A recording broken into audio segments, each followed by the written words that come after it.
ตรุษจีนนะครับเพื่อนๆน้องกิตใส่ชุดเป็นจีนเลย อันนี้เต่าญี่ปุ่นน่ะใช่เปล่านินจาใช่ไหมใช่เต่านินจาไหมน่าจะใช่แหละเป็นเสือพิมพ์มันเป็นภาษาญี่ปุ่นเลย นี่เพื่อนตัวอะไรนี่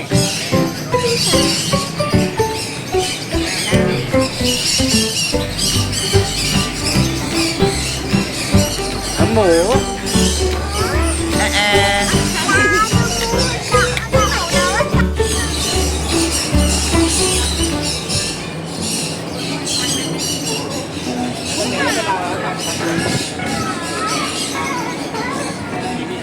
เป็นเหมียวน่ารัก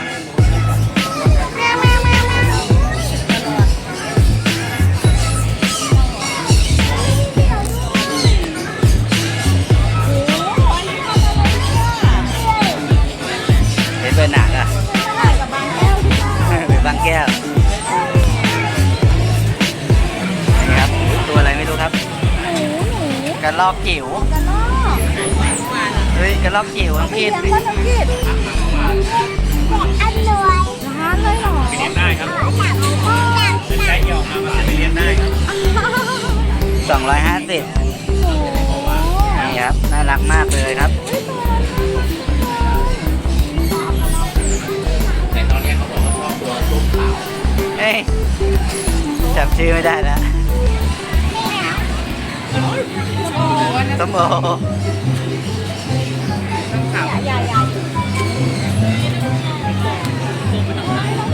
แต่สัตว์ที่น้องพี่ชอบ เฮ้ยตัวนี้น่ารักมากเลย โอ้ย ดูดิ ค่ะ แม่แม่ เขาเรียกเราแล้วเลยถามได้นะคะ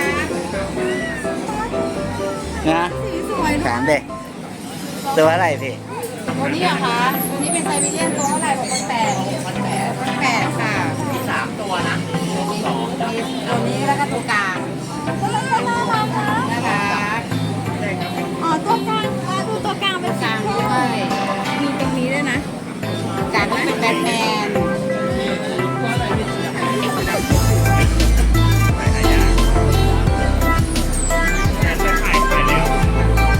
เป็นพันธุ์อะไรนะพี่ พันไซบีเรียนจ้ะ ไซบีเรียนนี่ครับ แขนขาแมว แกมฟิล ได้ใหญ่ๆนะคะอ๋อโตมาแล้วจะตัวใหญ่สำหรับเด็กก็จะแพ้หรอแพ้ค่ะลายที่ดีนะคะ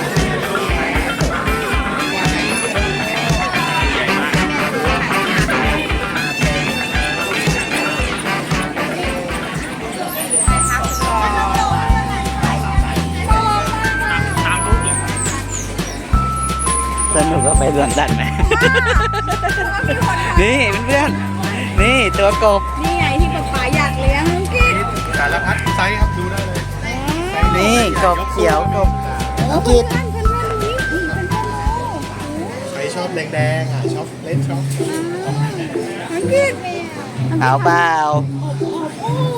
ป๊าตัวนี้อ่ะตัวนี้น่ารักอ่ะเฮ้ยเอาเปล่าอุ้ยตัวใหญ่มาก ดูตาเขาเด็ดตรงตาเขาอะมันเหมือนแบบ มันเปิดขึ้นมา แหลมอะเหมือนแหลมอะสนุกกับสวนสัตว์แบบนี้บอก นี่มันเพิ่งมาถึงนะเนี่ย อุ้ยน้องกินหอยทาก ชื่ออะไรนะมีภาษาอังกฤษสเนลนะ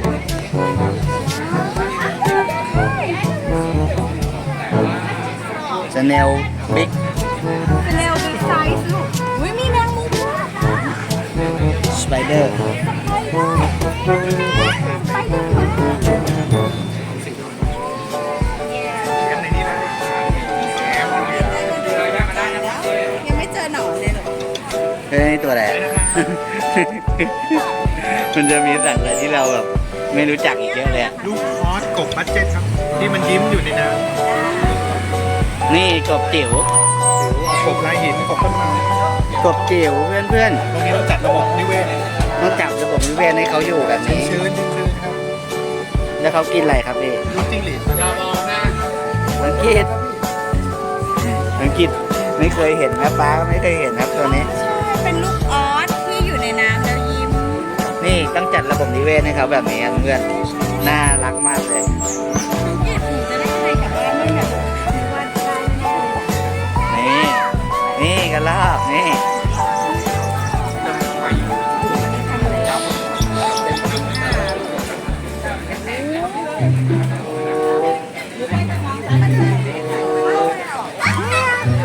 แมวแมวแมว นี่เต่าปากมังกรครับ จริงเหรออุ้ยน้องกิน นี่ ดู นี่อยู่นี่กินมาดูนี่ น้องกินอยากดูหนอนเนี่ยนะคะ เอาเปล่าเอาไปเลี้ยง เอามือจับได้จับสิ เออ เขาก็อยากมาดูหนอนน้องกินกับป๊าป๊าก็พามาดูหนอน มากินมาป้าไซบีเรียนน้ำกินนะครับเป็นเลยครับแล้วกินออกมาดูหนอนนะครับเพื่อนเจอหนอนยัง เจอหนอนเนี่ย อ่า ทำท่าไงหนอนอ่ะดูสิดูสิว้าว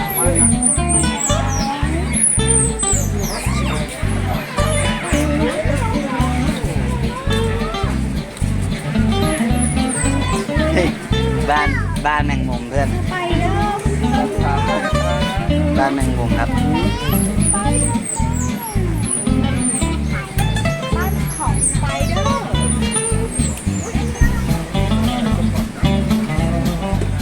ไอโซพอร์ตน้องกิดดูนี่เห็นไหมนี่เขาดูนี่ไอโซพอร์ตทำไมสวยจังเลยอ่ะ มีหลายเยอะมากครับ นี่สไปเดอร์สีดำ เรากำลังสร้างบ้าน เพื่อนๆเคยรู้จักตัวไอโซพอร์ตไหมนี่หมามีไม่เคยรู้จักไอโซพอร์ตเลยนะว้าวเขามีสองตัวด้วย น้องเก็บทยอยส่งมาให้ครับ อ๋อมาจากไหนอะคะ ตอนนี้เพาะในนี้แหละครับ อ๋อ เพาะในนี้ สไปเดอร์ที่เพื่อนๆใครอยากเลี้ยงนะ คือเลี้ยงรวมกันได้หมดครับเมื่อเราจับตู้อย่างเงี้ยงั้นก็เดินไปมุมก็นั่นไป ไม่กินอ่ะ เขาไม่กินกัน ไม่ โอเคอาจจะเป็นแบบ จะเป็นจับตู้สวยๆครับตัวคน แล้วถ้ามันออกมันกัด ไม่ออกครับแล้วที่ไม่กัดครับ อ๋อ ของเราเลี้ยงนี่ไม่มีพิษไม่ใช่แมงมุมตัวใหญ่ๆแล้วตัวนั้นมีพิษ อ๋ออันนี้คือเขาก็ตัวเล็กแบบนี้ อยากจะมีเลนสิพวกนี้คนละสายจับที่6 โมงอันนี้น่ารักกันนะเอามาจับให้ น่า ถ่าย รัก ถ่าย จริ รู ง ป เน ได้ อะมาดูสิ ไอ้พวกนู้นมันจะมีพิษมีผลทางอันนี้ไม่มีครับ อ่า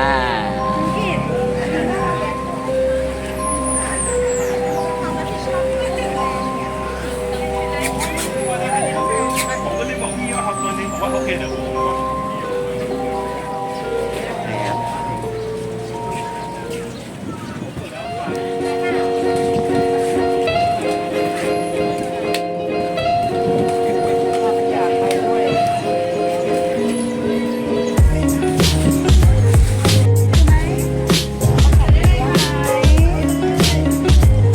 เหมือนกระปิ่นใช่ไหม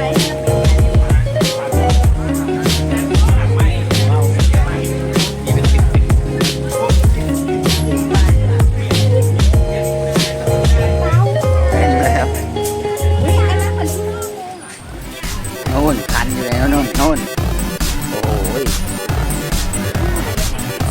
ตัวอะไรจิ้งเหลน จิ้งเหลนโอ้ยโอ้โหน้องกิด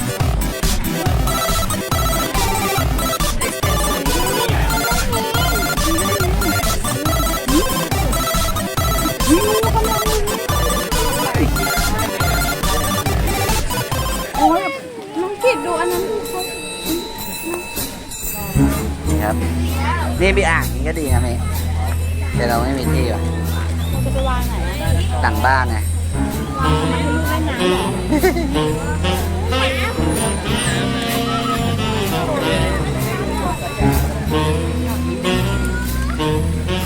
โน่นกระต่ายกับหนูครับ นี่ตัวอะไรครับนกคุ้ม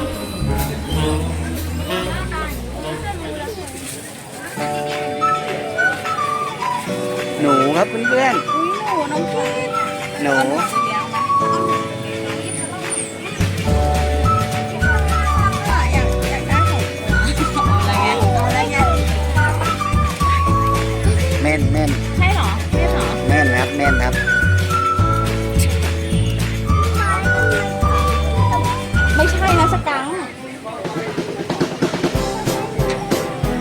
นี่ตักปลาไหมไม้ละ25เอาหาร้านนะนี่ครับปลากัดครับ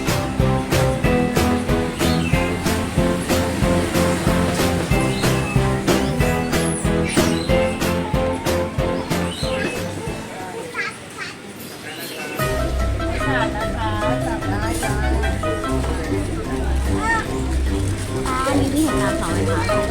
ไม่รู้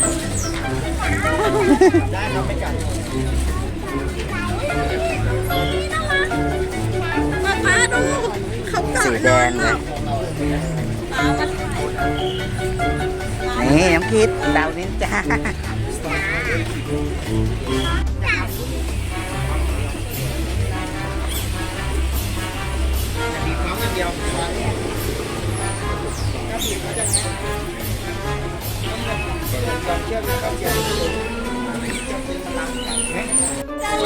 ไหนลิงไง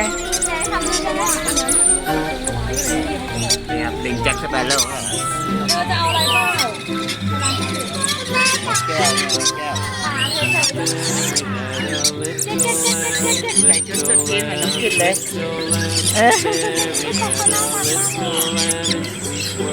เวลาเราเลี้ยงได้เลยไม่ต้อง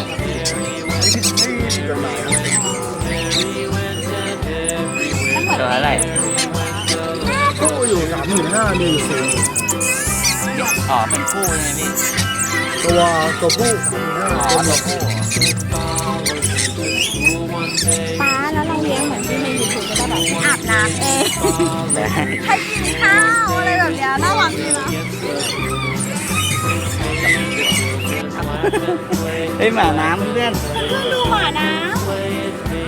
เฮ้ยไม่เคยเห็น ำแล้วเขาก็ตัวใหญ่กว่านี้ไหมคะ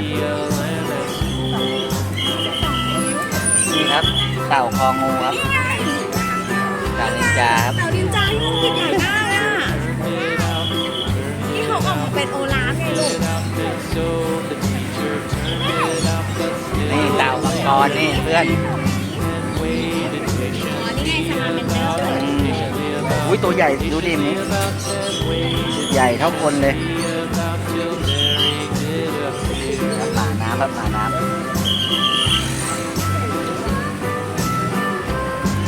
Why does the Lamb of Mary so, Mary so, Mary so? Why does the Lamb of Mary so the eager children cry? ได้หมดนี่ครับปลาถูกมากเลยบอลลูนเหรอ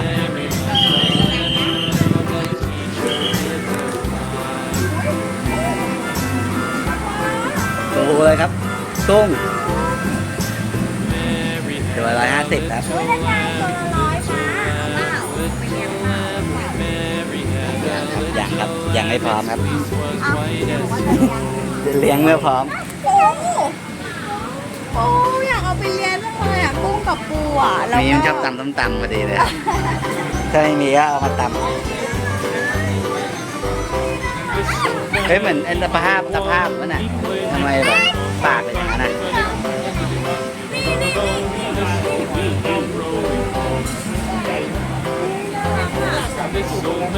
เนี่ยห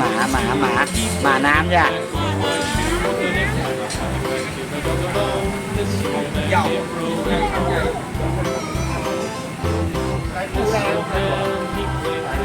He played knick-knack on my knee with a knick-knack, paddywhack, give a dog a bone. This old man came rolling home. This old man, he played four. He played knick-knack on my door with a knick-knack, paddywhack, เอาเดินเล่นอยู่ this old man came rolling home. อันเนี้ยตัวเล็กกว่านี้แล้วเขาตัวใหญ่ขนาดไหนขนาดนั้นเลยเหรอ ใช่ตัวอะไรนี้ ตัวอะไรเฮ้ยมีนอนหงายท้องนะ อังกฤษใช่ไหมครับ ดูเขาทำหน้าเขาเล่นกับป๊าป๊าน่ะ เล่นกล้องตอนนั้นนอนอิ่มท้องป่องเลย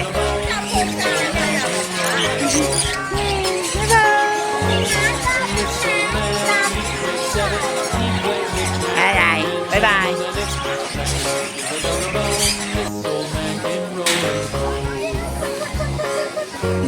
มีแผนนะมีแผนจะหนีครับมีแผนจะหนีครับน้องกิต แฮร์รี่ด็อกแฮร์รี่ด็อก ข้ามีแผนโอ้โหนี่ครับเพื่อนดูดิดูตัวนี้ดิอย่างเอาไม้ม็อบนี่ครับระบิดไอ้ระบิดไ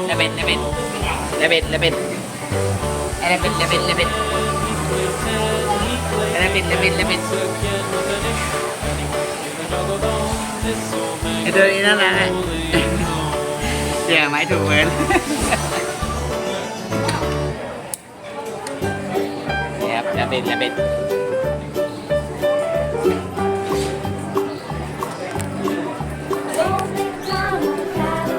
เฮ้ยตัวนี้มิ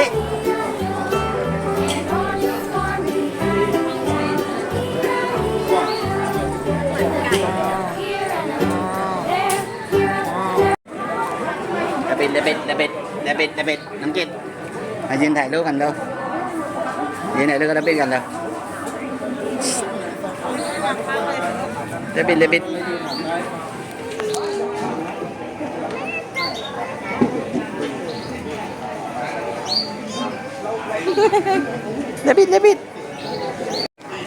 อุ้ยสิงโตที่หมาตัวนี้ที่สู้กับสิงโตเนี่ยคิดตัวใหญ่เลยครับโอ้ยหมาทิเบตครับเพื่อนมันเป็นบูครับเป็นบูลด็อกก็มีสีเมอวะเนี่ยเมอตัวนี้สีเมอ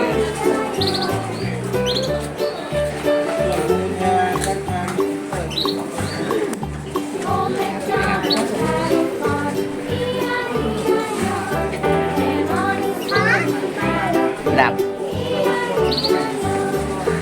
เขาสบายหรือเขาอยู่ห้องแอร์หรือ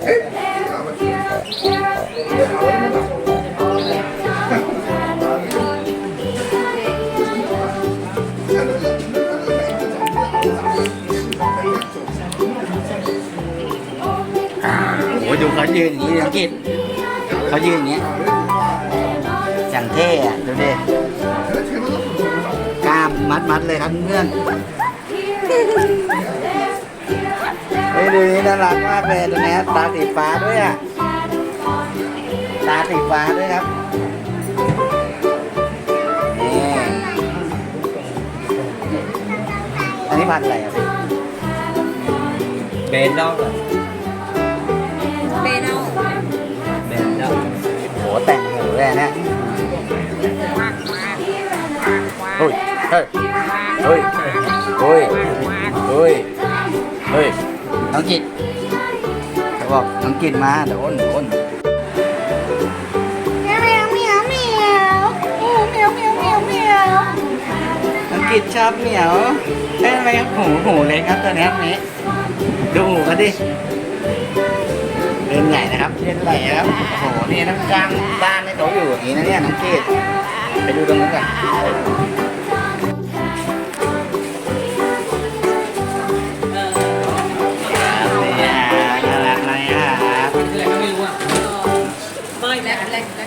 ตานี้ก็ดูหน้ามันดิ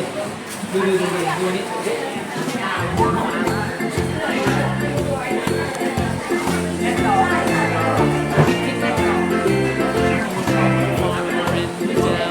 The farmer in the dell, hi ho the dairy o. The farmer in the dell, the farmer takes the wife. The farmer takes the wife, hi ho the dairy o. The farmer takes the wife.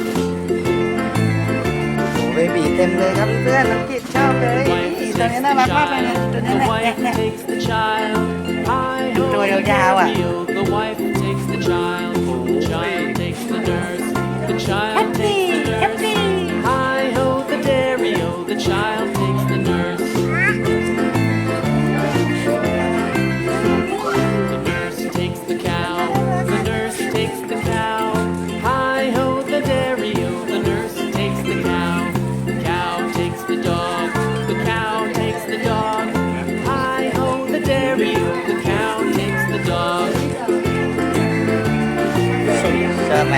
ชอบไหม Dog takes the cat. The dog takes the cat.